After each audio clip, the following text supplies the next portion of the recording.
மோகன் பகவத் அவர்கள் ஒரு அறிக்கையில என்ன கூறியிருக்கிறார் என்றால், இந்த திருப்பரங்குன்ற விடயத்தை இந்துக்களுடைய பலமே போதுமானது. அது அந்த அறிக்கையை பார்த்தீங்கன்னா அதுல சொல்லியிருக்காரு.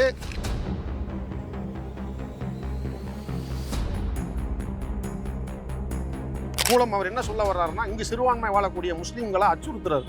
நீங்க எங்களுக்கு கட்டுப்பட்டு அடங்கி போங்க. அப்படி நீங்க எங்களுக்கு கட்டுப்பட்டு நீங்க அடங்கி போகலைன்னா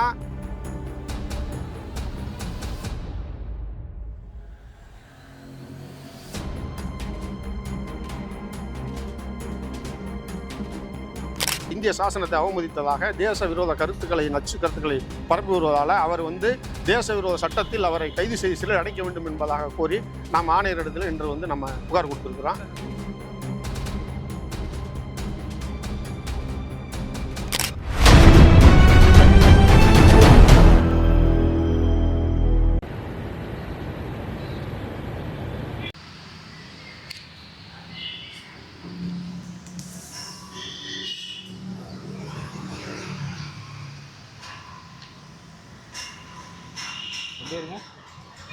இன்றைய தினம் மதுரை ஆணையர் காவல் ஆணையர் அவர்களிடத்தில் ஐக்கிய முஸ்லீம் முன்னேற்ற கழகத்தின் சார்பில் எங்கள் மாநில செயலாளர் அண்ணன் சிக்கந்தர் அவர்கள் தலைமையிலே ஒரு புகார் கொடுக்க வந்திருக்கிறோம்.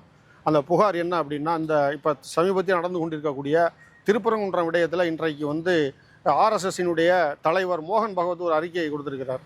கடந்த ஓராண்டாக மிக உக்கிரமாக நடந்து கொண்டிருக்கிறது இந்த திருப்பரங்குன்றம் விடயம்.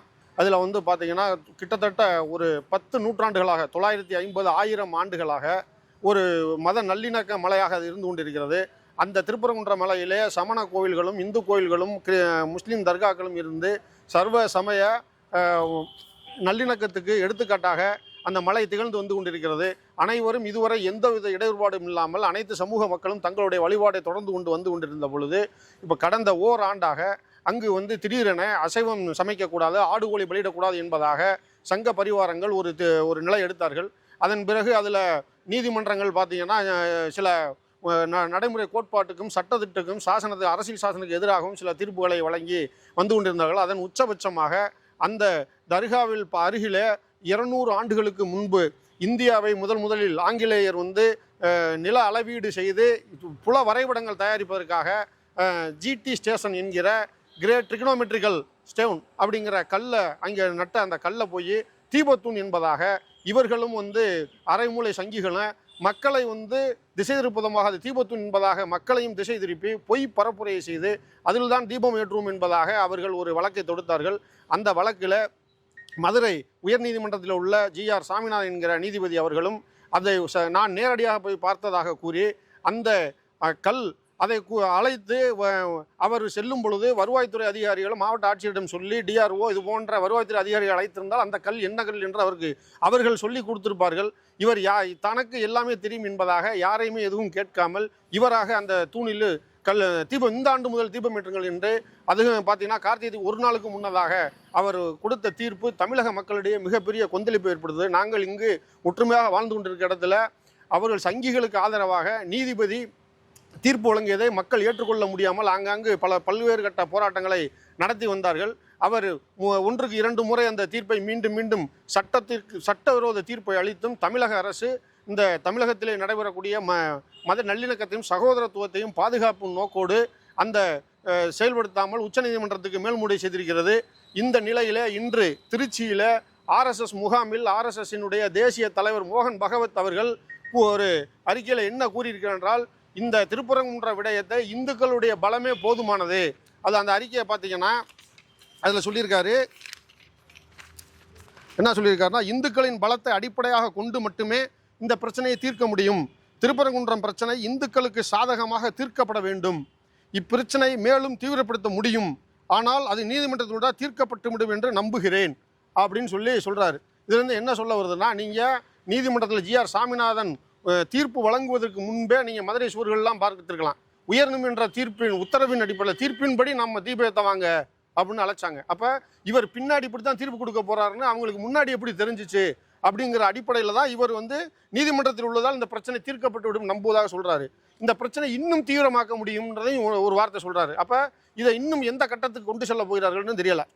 144 தடை அமலில் இருக்கும் பொழுதே கோவிலுக்குள்ள கட்சி கொடிகளுடன் போய் இவர்கள் பண்ணிய அட்டூழியங்களும் இப்போ சமீபத்தில் கடந்த 1ஆம் தேதி 3ஆம் தேதி 4ஆம் தேதி ஆகிய தினங்களில் இவர்கள் செய்ததும் அங்கு வந்த பாரதிய ஜனதாவினுடைய தலைவர் நயினார் நாகேந்திரன் மிலேச்சத்தனமாக என்னை இந்த அரசு கைது செய்வது என்று அவர் வர்ணாசிரம கோட்பாட்டின்படி இங்கே இஸ்லாமியர்களையும் கிறிஸ்தவர்களையும் தீண்டத்தகாதவர்கள் என்பதாக அவர் கூறியதாகட்டும், அந்த இஸ்லாமியர்களையும் கிறிஸ்தவர்களையும் மனு தர்மம் எப்படி மிலேச்சர்கள் என்று கூறுகிறதோ அந்த வார்த்தையில் அவர் இந்த திமுக அரசு தமிழக அரசை கூறுவதன் மூலம் இந்த அரசையும் தீண்டத்தகாத அரசாக அருவருக்கத்தக்க அரசாக அவர் கூற வருகிறார். அப்போ அவர் கூறும் பொழுது அவர் தன்னை சூத்திரங்கிறத ஏற்றுக்கிறார்ன்ற கேள்வி நம்மகிட்ட இருக்குது. ஏன்னா சனாதனம் அவர் அப்படி தான் சொல்லுது. நயினார் நாகேந்திரன் சார்ந்த சமூகத்தை சனாதன தர்மம் எப்படி சொல்லுதுன்னா சூத்திரன்னு சொல்லுது. அப்போ அதை அவர் ஏற்றுக்கொள்கிறாரா அப்படிங்கிற கேள்வி இருக்குது. அப்போ இவருடைய இந்த இந்துக்களுக்கு சாதகமாக தான் நீங்கள் நடவடிக்கை எடுக்கணும், அதுக்கு சாதகமாக தீர்ப்பு வலிக்கும்னு சொல்கிறதன் மூலமாக இந்திய அரசியல் சாசனம் சகோதரத்துவம் சமத்துவத்தை நமக்கு வலியுறுத்துது. ஒரு மனிதன் ஒரு தனி மனிதன் தான் விரும்பும் மதத்தை பின்பற்றவும் மதத்துக்கு மாறவும் அதை கடைபிடிக்கவும் அதை பரப்புரை செய்வதற்கு அந்த மத சுதந்திரத்தை வழங்கி இருக்குது. அப்படி வழங்கின மத சுதந்திரத்துக்கு எதிராக இவர் மோகன் பகவத் என்ன சொல்கிறாருன்னா, நாங்கள் எங்களுக்கு விருப்பமான தீர்ப்பை தான் நீங்கள் நடவடிக்கை எடுக்கணும் அப்படின்னு சொல்லுவதன் மூலம் நாங்கள் எங்கள் பலமே போதுங்கிறது மூலம் அவர் என்ன சொல்ல வர்றாருன்னா, இங்கு சிறுபான்மை வாழக்கூடிய முஸ்லீம்களை அச்சுறுத்துறாரு. நீங்கள் எங்களுக்கு கட்டுப்பட்டு அடங்கி போங்க, அப்படி நீங்கள் எங்களுக்கு கட்டுப்பட்டு நீங்கள் அடங்கி போகலைன்னா நாங்கள் எங்களுடைய பலத்தை வைத்து நாங்கள் உங்களை அயோத்தியில் செய்வது போல எப்படி பாபர் மசூதிக்கு பொய் பரப்புரையை உருவாக்கி அதுக்கு ஒரு தீர்ப்பை வாங்கி இன்றைக்கி ஒரு கோவிலை கட்டியிருக்கோமோ அதுபோல் திருப்பரங்குன்றத்தில் நாங்கள் செயல்படுவோம். அப்போ நீங்கள் சிறுபான்மை மக்கள், நாங்கள் பெரும்பான்மை பலத்தோட இருக்க, எங்களுக்கு கட்டுப்பட்டு போங்க அப்படிங்கிற ஒரு அச்சுறுத்தலை அவர் சிறுபான்மை மக்களுக்கு கொடுக்குறாரு. ஆனால் தமிழ்நாடும் மதுரை மண்ணும் அதுக்கு கொஞ்சம் கூட இடம் கொடுக்காது. இங்கு மதுரையில் இந்த திருப்பரங்குன்ற விடயத்தில் ஆர்எஸ்எஸ் இந்து முன்னணி சங்க பரிவார கும்பலுக்கு எதிராக நிற்கிறது யாருன்னு பார்த்தீங்கன்னா, நீங்கள் நம்ம சகோதரர்கள் தான் நிற்கிறாங்க. சகோதர சமுதாயத்தை சேர்ந்தவர்கள் தான், முற்போக்கு பேசுபவர்கள் தான், பெரியாரிய அம்பேத்கரிய இயக்கங்கள் மார்க்சிய இயக்கங்கள் தான் முன்னணியில் நின்று அந்த யார் அவர்களை இந்துக்கள் என்று சொல்கிறாங்களோ அவர்கள் தான் அவர்களுக்கு எதிராக போரிடுறாங்க. அவர்கள் நினைத்தார்கள் இதை வைத்து ஒரு இந்து முஸ்லீம் கலவரத்தை நாம் நடத்திவிட முடியும் என்று எண்ணினார்கள். ஆனால் அவர்களுடைய எண்ணத்துக்கு மாறாக இங்கு மக்கள் பொதுமக்கள் வெர்சஸ் இந்துத்துவ இயக்கம் என்பதாக ஒரு பிரச்சனை உருவாயிருக்கு. அதை ஜீரணிக்க முடியாமல் தான் அவர்கள் இது போன்ற நச்சு கருத்துக்களையும் இது போன்ற வன்முறையை தூண்டும் கருத்துக்களையும் அவர்கள் தொடர்ந்து பரப்பி வருகிறார்கள்.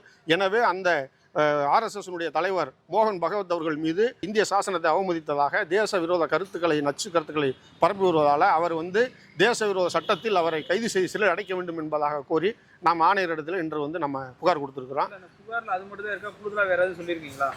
அவர் சொன்ன அந்த அறிக்கை தொடர்பாக மட்டும்தான் நம்ம அதில் அந்த புகாரில் குறிச்சிருக்கிறோம். அந்த புகார் அரசியல் சாசனம் வைக்கிற மத சுதந்திரத்துக்கு எதிராக இருக்குது, அரசியல் சாசனம் கூறக்கூடிய சகோதரத்துவம் சமத்துவத்துக்கு எதிராக இருக்குது. அப்போ இவர் முற்ற அந்த அரசியல் சாசனத்தை புறக்கணித்து இவர் தான் விரும்பிய வாரி இந்த அரசு நடக்கணும்னு அரசாங்கத்தை நிர்பந்திக்கிறாரு. அதனால இவர் மீது இந்த சட்டப்பிரிவுகளின் கீழ் அவர் கடும் நடவடிக்கை எடுக்க வேண்டும் என கேட்டு நாங்கள் புகார் கொடுத்துருக்கிறோம். ஆணையர் இல்லை, அவங்க நுண்ணறிவு பிரிவு உதவி ஆய்வாளர் ஆணையர் நம்ம மனுவை பெற்றுக்கொண்டு நாங்கள் காவல் ஆணையத்தை கொடுத்து இதுக்கு நிச்சயமாக நடவடிக்கை எடுக்கிறோம்னு உறுதி கொடுத்துருக்குறாங்க. உங்களுடைய என்ன அடிப்படையில் அந்த புகாரில் என்ன சொல்லியிருக்காங்க? அதுவும் அந்த அரசியல் சட்டத்துக்கு சாசனத்துக்கு எதிராக சட்டவிரோதமாக செயல்படக்கூடிய மோகன் பகவத் மீது தேசிய விரோத சட்டத்தின் கீழ் அவர் மீது கைது செய்யணும் அப்படின்றத நம்ம சொல்லியிருக்கிறோம்.